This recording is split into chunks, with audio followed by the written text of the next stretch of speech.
सावन महीना चल रहा है। इस दौरान शिव भक्त शिवालय या शिवधाम में महादेव की पूजा अर्चना कर रहे हैं।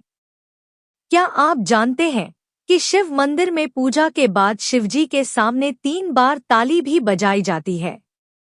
सावन के पवित्र महीने में चारों ओर माहौल भी शिवमय हो चुका है।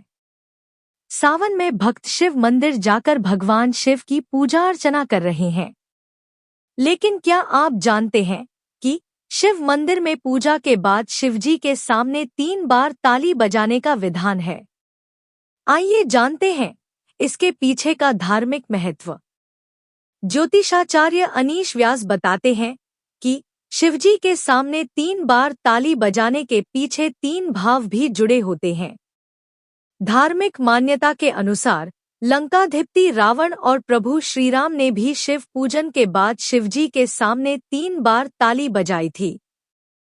शिवजी के सामने पहली बार ताली बजाकर भक्त अपनी उपस्थिति जताते हैं।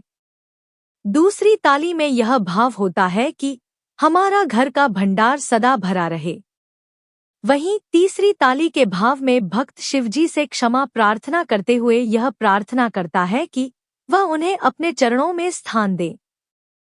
कहा जाता है कि लंकाधिपति रावण ने भी शिवजी की पूजा करने के बाद उनके सामने 3 बार ताली बजाई थी और शिवजी की कृपा से ही रावण को लंका का राजपाट मिला।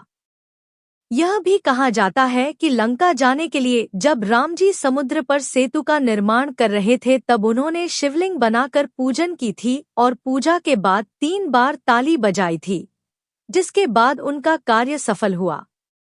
लेकिन इस बात का विशेष ध्यान रखें कि हर समय भगवान शिव के सामने ताली नहीं बजानी चाहिए, क्योंकि शिव ध्यान मग्न रहते हैं। शिवलिंग के सामने केवल संध्यावंदन के समय ही ताली या घंटी आदि बजानी चाहिए।